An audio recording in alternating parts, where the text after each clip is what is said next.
out, crosses out, checker flag. That's a fine. Awesome drive, man. Awesome drive. It's nice to close out a race like that. That was awesome. This is the Team Blaney Podcast. All right, Steve, we're really excited to have Dave Nichols, tire specialist for the number 12 Team Penske Ford Mustang on the NASCAR Cup Series circuit, joining us here for a quick interview on the podcast. Dave, welcome to the Team Blaney Podcast. Yeah, thanks for having me, guys. Thanks for doing this for us. Hopefully this year will be another exciting year for you. But we wanted people to meet some of the people behind the scenes at Team Penske, and especially behind the 12 car. We got to meet Raymond last year, talk to him about some of the things that happened at Daytona. But actually, we get to meet more and more people as time goes on. Tell us a little bit about where you came from and how you got your way into NASCAR. I mean, that's something a lot of people want to learn how to do, I think. How your skill set and where it came from, and so forth. So I grew up in racing my entire life. My grandfather raced, my father raced, my uncle raced, my godfather raced. From upstate New York, so we were big modified guys. I still am a modified guy. I love it. It's the only type of racing. I joke, but just can't make money at it. They every Friday. I grew up. My childhood was Friday night at the racetrack, Saturday night at the racetrack, and we would drive. We lived in Macedon outside of Rochester. So Spencer Speedway, we grew up, it was every Friday night. And then my dad would drive for somebody on Saturday at the old Shangri-La or Tioga in Owego Speedway. So that was about 2.5 hours. And that's how I grew up from I can remember as a kid all the way up to about 14. Those are like close to Watkins Glen, right? Yeah, right. Yeah, it's right. It's probably 45 minutes from Chemung.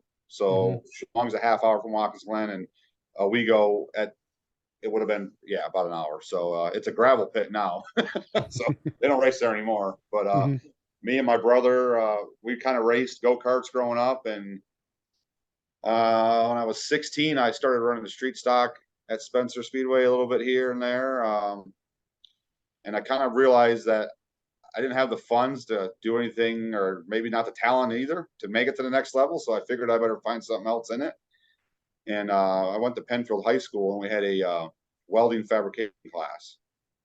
So I was able to learn how to TIG weld, MIG, fabricate better than what I knew how to do on a race car. And I said, well, I'm going to move south. Like, I want to work for a race team. That's my goal. And my uncle had moved down here in 98 or 97. And was working for Brett Bodine, the close call. I think it was the Paychecks 11 car when Brett owned his own team. Oh, okay. Yeah. So he had worked there for 2 years, and that team was kind of dissolving, and he got hired on at Roush Racing with it was at that time it was Jeff Burton in the 9 Gain car. Mark Martin was driving the Winn-Dixie 60. Well, Mark was getting ready to step away from the Xfinity stuff, and that's when they Greg Biffle had moved up through the truck series. So I graduated high school in 2000 and moved south and lived with him for 7 months. And basically I went and just knocked down doors every day. And back then there were so many teams and there were so many opportunities. It really was hard not to find something. You couldn't find something because you didn't look for it. They were there. I mean, that's when we were getting 50 Cup cars, 45 Busch cars back then. 38 trucks showing up each week. The fields were strong, and so I was able to get lucky enough to get in on at Roush as contract labor, just going for the last 3 races of the 2000 year. So it was Rockingham, Atlanta, and somewhere else. It was the last 2, just Rockingham and Atlanta back then. And just came in, and I was catching tires. And catching tires behind the wall, and that's all I did. Showed up, got a uniform, got a radio. I thought it was like, oh, this is awesome. I'm 18, ready to go. And I did that for like the last two races that 2000 season, and there was a truck team called Spraker Racing. Jeff Spraker owned it, and he had stepped away from driving and kind of opened up a fabrication shop inside Lakeside Park, which is down here by the Mooresville Dragway. and family friend. And he's like, hey, why don't you come here? He's like, you can work and I'll kind of teach you how to do stuff. All right. $200 a week, cash money. I was on my way. And I did that for about six months, I think it was. And actually Randy Goss had moved down from Michigan to take over the 60 Xfinity car with Greg Biffle. And they needed some, back then they called it track support. So I would fly in Saturday and then fly home, not do anything. And I signed up to do that. And I got $50 a week to hand gas over the wall, and kind of worked my way into the shop there a little bit, doing trinkets here and there. And I just Randy was down here by himself without any of his family, and he's like, we should stay late with me. The man taught me a lot of stuff about NASCAR and about racing. We would sit there till 9-10 o'clock at night and whittle on something to make the car better. Everybody else would leave, and he kind of took me under his wing and really taught me a lot. And they offered me a job halfway through the year as a tire guy, and I kind of just ran with that from that point on. Well, it sounds like it's a lot of apprenticeship type stuff. Like, I mean, you Yeah, kind of for like sure. you're saying from here to here to here, but while you're in these places, you're going like you start out with them like a welding background, but then Yeah. I mean, how do you get into learning about tires? I mean, because that's Well, so back to like at Roush with Greg Biffle's deal, the 60 car Ranger car. I at that time I was in charge of the pit practice area, which really consisted of gluing lug nuts, cleaning tires, gluing lug nuts, and just making sure everything was right for those guys at practice. Because back then we didn't have road crew, pit crew. We had about 10 guys per team, and those 10 guys also worked in the shop. And so they didn't have time. There wasn't a designated person, so it was easy to, cheap labor, go out there and do that. Okay, cool.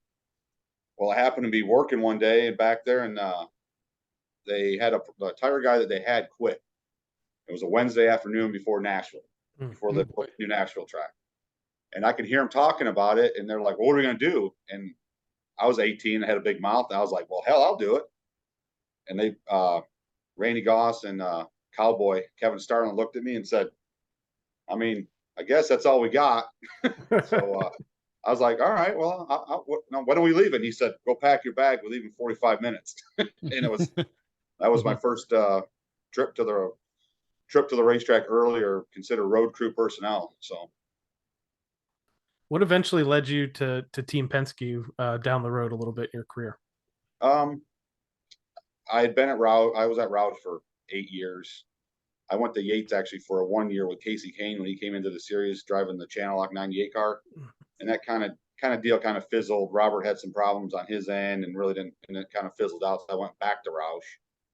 And really, I worked my way until they ran out of cars and people. I worked for Kurt a couple races, mostly Mark Martin. I worked for Biffle on the Cup side, and then Jamie McMurray. And when McMurray's contract was up, the Crown Royal deal ended, and that 26 car was going away. I needed to try to find another job. And actually, Larry Carter said, you need to go apply over at Penske. I was like, okay. And I heard great things about it, and walked in there and actually sat down with Michael Nelson. And I laugh now because he goes, well, you're going to work with Kurt. Are you okay with that? And I was like, well, yeah, I've worked with him a little bit before. And he goes, I'm just making sure. You sure you want to work for Kurt again? And I was like, absolutely. Why wouldn't I? And I think that's the only reason I got hired on like the second interview. Slapped the hammer, like, you're hired. But no, it was walked in there and I was like, wow, I wasted 8 years of my life at Roush. Like, this place is awesome. It is interesting how the shops can look different from team to team to team, but it seems like as long as they are able to work in concert and find some sort of way forward, all those teams, have resulted in championships. Right, exactly. Like, and I mean, I joke about Roush, but I owe Roush a lot of. You did everything there. Like, you just weren't one person like that. You worked on every part of that car the whole time. There wasn't a designated guy. There was a designated setup guy and car chief. The rest of us just did whatever we had to do that day to get the car ready to go. Suspension, fabrication, whatever.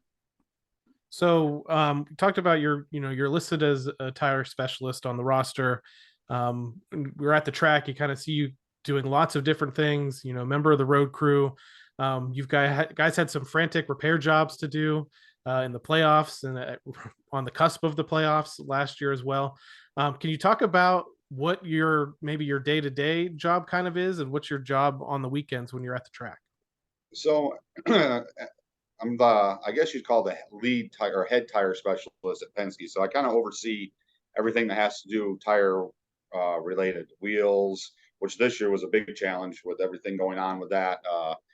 Trying to prep the wheels before we got there, or maintain, like, there was a moving target each week of what the tolerances were going to be. And with Penske, we're a little bit different than everybody else. So we have chrome wheels, not gray. So we actually had to find a polisher that would polish. We ended up ordering 700 wheels, and we got 590 of them in. So trying to work the rotation of getting them to the polisher, back to our wheel service champion. I'll help out on the surface plate or wherever I can during the week.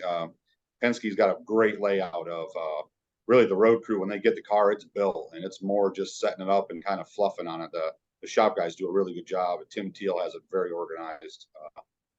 I get to the racetrack, the tires are my baby, I guess. I kind of take care of all of them, and I kind of oversee the other 3 tire specialists that we have, including the Wood brothers. So they all are interior guys. So basically, I kind of, anything that they can't get done or have a problem getting done, I'll pick up the slack to get done, because I'm the only designated tire guy for the roster, as you said before.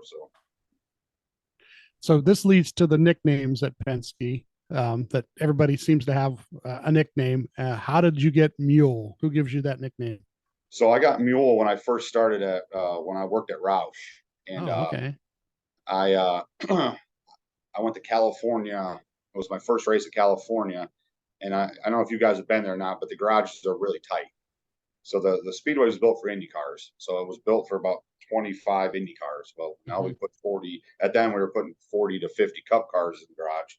So we kind of had to 45 our way into the garage stall. One car this way, one car that way. So it was all tight quarters in between, and we came in for practice, and I went to jack the left side of the car up. The jack handle fell over, and it hit a guy in the 57 car. No big deal. Like, oh, hey, I'm sorry. He's like, oh, cool. No big deal. We turn around, go out, make a run, come in. I do the exact same thing, hit the exact same guy. And Cowboy Kevin Starlin was like, man, you're like a bull in the china shop. And our crew chief, Randy Goss, goes, he ain't smart enough to be a bull. He's like a mule. He's a mule in the china shop. And it has stuck with me from that day forward. Everybody, there's people at Penske, I've been there 14 years, that still don't know my name.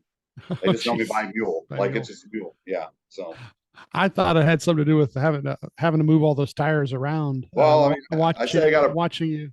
Yeah, broad shouldered and strong back. So yeah. I mean, we were at Darlington there, and you were just like, here goes another set, there goes another set, and you're just back and forth with them the whole afternoon. Yeah, it was just... that's one of our biggest. That and the 600 is just, and even Darlington's not as bad as it used to be. I know you said you've been around for a while, so like even Rockingham back in the day was terrible. Like it was before there was even tire limits. You just kept buying all day. Now, do you kind of dread going into those weekends at Darlington, or vice versa when you head to like Talladega or Daytona? Or you're like, oh, I can kind of catch my breath this week just a little bit. Like everybody loves speedway races because it's as much nerve wracking as to watch it. It's very easy once you get there. It's and I say easy. It's very, there's not much going on. Darlington we got 14 sets, and I think Talladega we get 7. So it's half of it right there, and just. They're more relaxed. There's no practice now for the speedways. We just line up and qualify, which is actually kind of nice because it's, not having to worry about wrecking something in practice for practice. So, can you talk a little bit about what the communications is like with the guys on the top of the pit box? If you're in charge of tires during the race, are you working with air pressures? Is there anybody else that helps you with that along the way? No. So Jonathan Hassler, and is at the racetrack, obviously, and our engineer, Tony Palmer, who's at the shop. We have an intercom system, kind of like this deal. And so Palmer is in my ear and in Hassler's ear. And between him and Jonathan, they'll come up with an air pressure change, and they'll tell me, and then I'll do it. We'll do stagger sometimes if it's an option. A lot of places it's not. or we can't get all the sets that way. So there's some shuffling that comes on here and there. The last race here, Phoenix, we shuffled stagger towards the end of the race. Didn't have to do air pressure. I was saying the 22 did. So I don't want to sound stupid, but what's the pressure like when you might be making like last minute changes, or even, I was at a race, one of the finale races at Homestead, where they put the right sides on the left or the left sides on the right of the car. Like, for the 19 what is car? the what's the pressure like under those circumstances? It's a lot. I try to idiot proof it for myself. I have 2 different colors. I make the carriers wrap the tires in 3 different color tapes. So it's like if it gets on the wrong side, like I don't know how, like catastrophic events happen, and it's stressful because I feel like I'm the last. Like I can make or break it, and I say make or break it, but the adjustments they come up with, and I do, we can win the race or we can lose it. With that being said, the last year this group was with Joey was at Phoenix, and I put a half pound on the right front, and we went from leading the race to a lap down in 45 laps. Not sure how. Things like that happen. There was a race years ago for Dave where it was Bristol, and they qualified third, and then it was the night race, and he admitted it after the race that he put the wrong air pressure to start the race. It was Tommy Baldwin. He put the air pressure from the spring race during the daytime to start the race, and yeah, they ended up. It was one of the.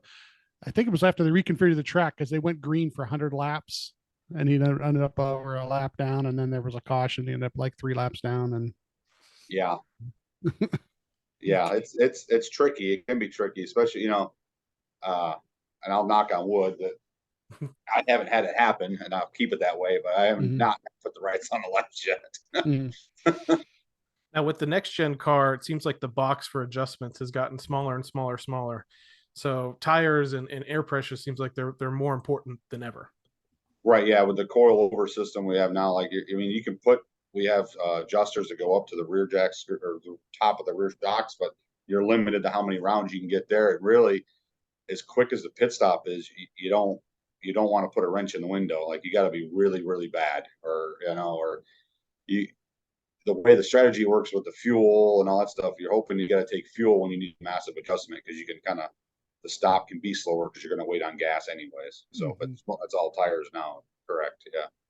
Are they doing anything to improve the shocks this year? Because I guess last year the shocks seemed to be holding back the tire from coming down, like dropping sometimes. Well, so that's nothing to do with the shock. It's self-induced by the teams. Oh, okay. So it's how you set the race car up in the bleed and stuff you put in the shock. It's easy to say that you want to get this thing low to the ground and sealed off, just like the other car, right, for downforce, for aero reasons. And to do that, you got to get the wheels up in the fenders. Well, if you don't have rebound and bleed and all that, it doesn't drive the shock back out for pit stops. You kind of see that in the truck series too. If you watch a lot of truck races, some of the short tracks, a lot of those guys have to struggle to get the right fronts out. And it's all the way we build them. It's not so much the manufacturer or NASCAR. It's a little self-induced, but we'll never admit that, Can you talk a little bit about the risk versus reward in starting off a run or starting off the race on low air pressures? At the beginning of the 2022 season, we saw a lot of tire failures, and Goodyear kept coming back and saying, we let everybody know what the minimum pressure should be. And then I'm assuming the teams go, okay, well, we're going to go below that to this level. And then we saw several failures and kind of a lot of hand wringing over that early in the year. Did you guys kind of learn, what the parameters really should be, or did you just kind of back it off as the year kind of went on because the risk was just too high? I mean, everybody went into it blind, even including Goodyear. I mean, if you look at it, they had maybe 3 tests in the off season to say, all right, figure it out. This, because we didn't have parts, we didn't have cars, we couldn't go test, and they kind of were blind. And I kind of defend Goodyear a little bit more than a lot of people. We are the only sanctioning body that doesn't back the tire manufacturer. We allow a lot of people to bash them, and as beating NASCAR, and no repercussions. I mean, IndyCar guy doesn't get out and bash Firestone when they blow a tire. You never see that. And this side, I think they like to see that because it's a little controversy and stuff. We would do what we felt was safe. Now, Goodyear safe is extremely safe. Now you got to be able to go fast. So you took that, backed it down to what you thought. I think a lot of the failures you saw were definitely low air pressure, but we were, I think, learning a lot of the camber, rear camber stuff that a lot of people didn't have figured out, and really the sidewalls just couldn't take it more than anything. So towards the end of the year, they kind of see Kansas, Texas, and Vegas had new construction left side tires with a stiffer radius sidewall, and we really didn't see those problems. So as a member with the road crew, I mentioned you guys in the 2022 season had some frantic repair jobs to do.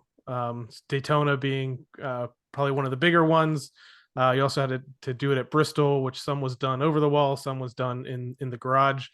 Can you talk a little bit about your role there and how maybe the repairs have changed a lot with the new car compared to maybe the old car? Yeah, so really my job during most of the 90% of the repairs, Bristol, I was back and forth, but there's 3 designated mechanics that we bring, or there's 3 guys that are the mechanics that go over the wall for sure, and Daniel, Raymond, and Brett. So they kind of, I'm the 4th guy, but if they need it, but really my job is I know where everything is behind the wall. So I'm kind of anticipating what they need, or as they're yelling back, I'm throwing it to them. The pit crew guys really don't get to interact with the car much. So them trying to figure out if they say they want a toe link or we need an upper or we need a knuckle, like they're not really sure what that is.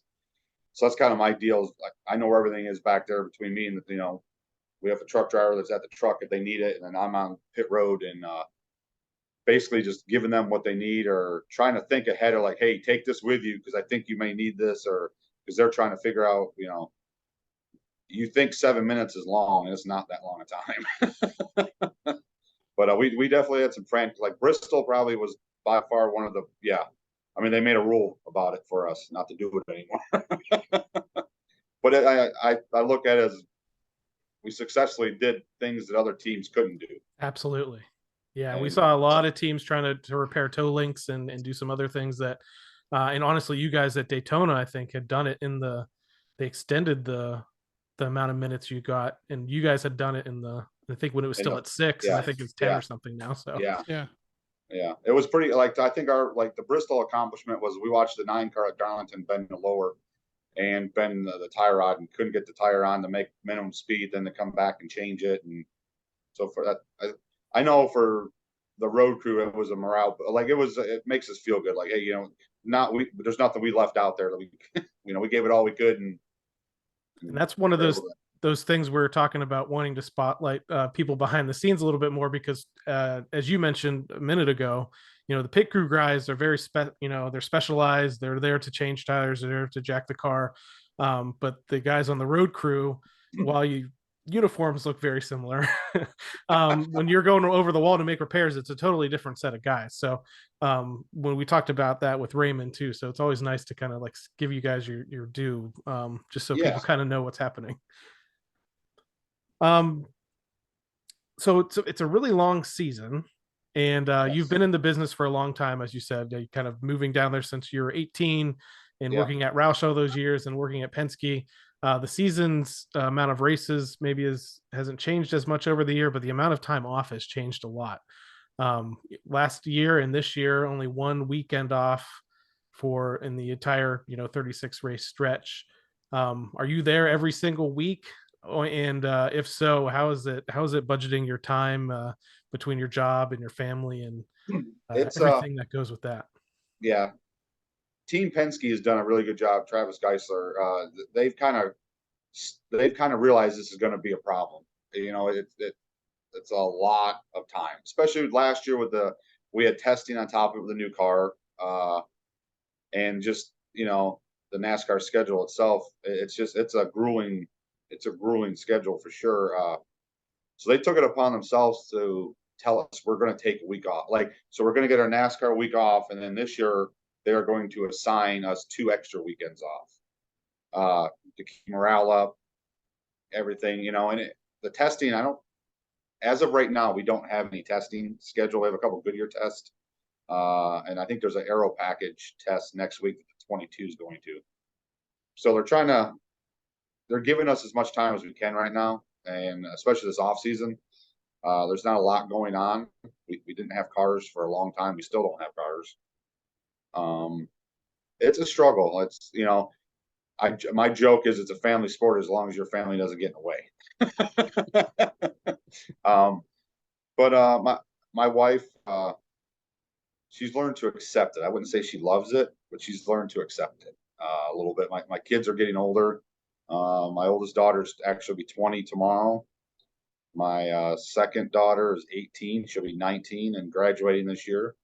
And my boy is 16. So they know what dad does, and my son's glued to it. He can tell me what happens. He'll text me when the race is over. He'll ask me, "Why'd you do this? Why'd this happen?" Or and which makes, I mean, I'm glad they're involved. They're at least interested in it. And it's just not, dad's gone just to be gone. So. Any of them interested in following in your footsteps on a race team side of things, or? No. I really feel like the time away probably hurt that. Yeah. Hurt that feeling of them wanting to do it. No, they want to get as far from racing as they can. They enjoy it, watching it. They just don't want to be in it. So you had the opportunity when you're with Todd Gordon and Joey Logano in 2018 to win a Cup Series championship. After being in the series for so long, working your way up, can you talk about that moment when you were on a team that was able to kind of win the ultimate prize? Yeah, I mean, I feel like I was on a team this year that should have won the ultimate prize, but that's neither here nor there. It's got to be like any other athlete, right? Your goal and what you sign up for is to win a championship. Being with Joey, we had come so close three times before, and had it fall through our fingers. And it was like, I was starting to think, being a Bills fan, I was like, are we gonna be the four and and can't make it happen? And I don't know. To me, it was, it's championships, awesome, rewarding, but a little part of me was like, well, it was all the time away. It's finally worth it now. Now I wouldn't say it's finally worth it, but there's a piece of jewelry at the end of it that said, okay, champion, and you worked your butt off to get to this point, so you've got the ultimate what you could get. How tough? So again, you guys win that championship, and then just a couple of years later, Team Penske shakes things up.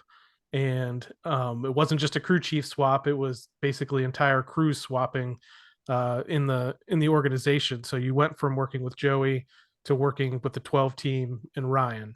What was that transition like? And were you kind of taken aback by it at first and then just persevered as it went on, or did you take it as a challenge?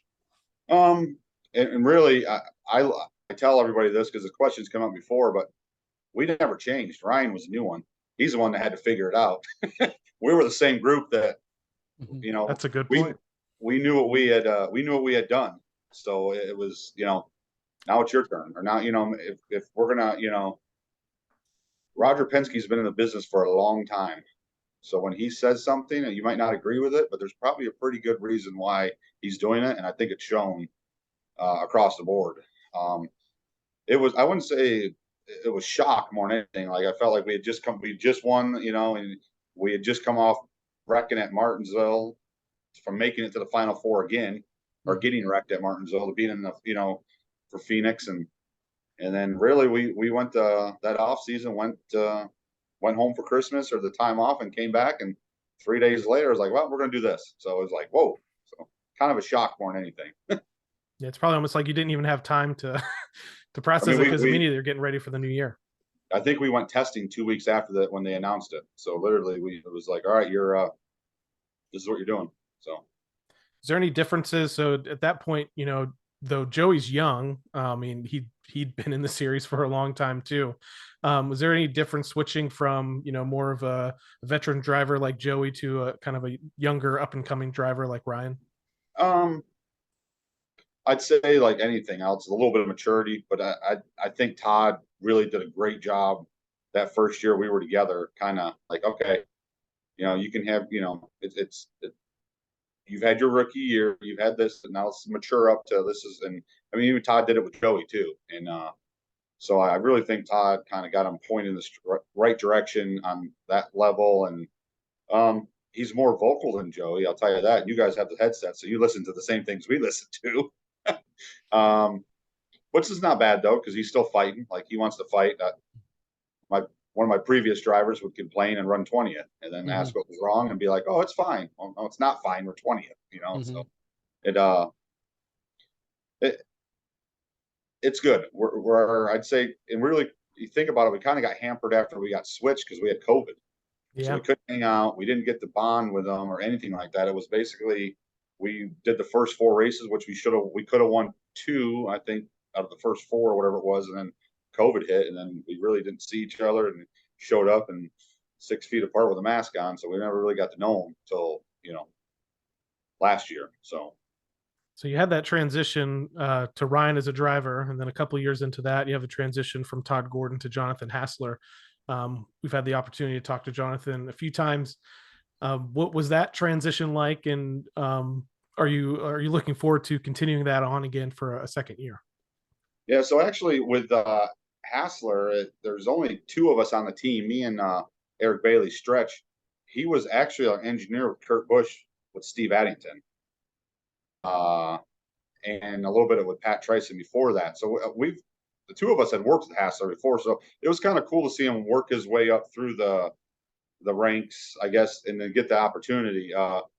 Just like everybody else's first deal, so he's got learning to do for next year. But I thought, all in all, like we were in contention 90% of those races this year. Just we couldn't get the monkey off our back to the last 50 laps of the race or whatever, that last 10% to get it to the win.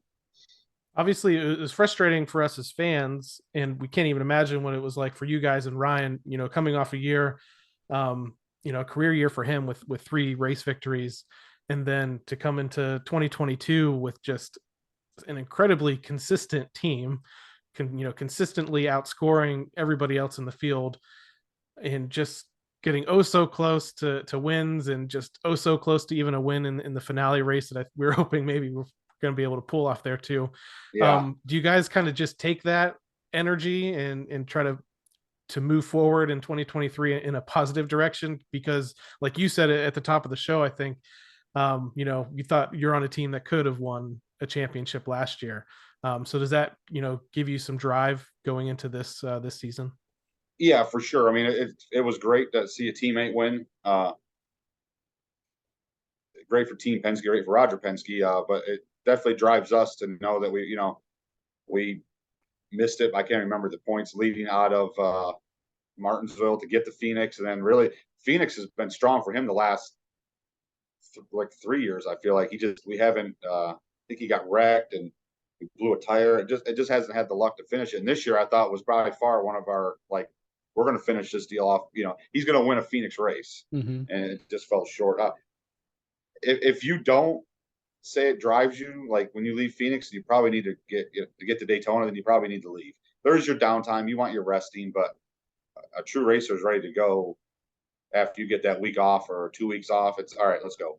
I kind of feel like Penske does a great job of January 1 or January 2, whenever we come back, let's go, like all in, and it's all hands on deck. So I think the last thing I have, and we touched on, your career and how you got into racing. Now, times have changed, jobs have changed, teams have changed pretty drastically with the next gen car. Do you have any advice for anybody that is graduating high school or graduating college that has that dream of moving, to the North Carolina area and getting involved in NASCAR? Kind of sounded to me like you need to find a mentor and you need to work hard. Yes, for sure. I think a lot of people, and I say a lot of the generation now feels like, you take the old guy that's working on an ARCA car that's been there for 20 years or whatever, that knows everything. You listen to him and you do, he may be old, but he knows what he's doing, and he's trying to pass that teaching on to you. I think there's a lot of entitlement from people leaving school, or, the 2 schools that do racing, that think they need to be up to the top. I mean, there's nothing wrong starting at the bottom, working your way up, and the mechanic part of it, I think there's just not that many people that want to do that anymore. They think they want to get out and go great cup racing. And I can understand why, but right now the cars are so different too. Before they weren't different. Now it's, the Xfinity and trucks are kind of close to the same, and ARC is a little different. And then you got Cup that's completely different. So it's hard, right? I mean, right now the industry there's jobs everywhere, like teams. I'm sure you guys are on Twitter. I mean, you've seen Rodney Childress tweet, we're looking for this. I forgot the other, it was 23XL or somebody looking for. So, I mean, they're out there. It's just, you got to be in North Carolina. I know that's a lot of issues for some people. They're still in their home state or in their hometown. Like, you need to, if this is what you want to do, you got to go in 100%.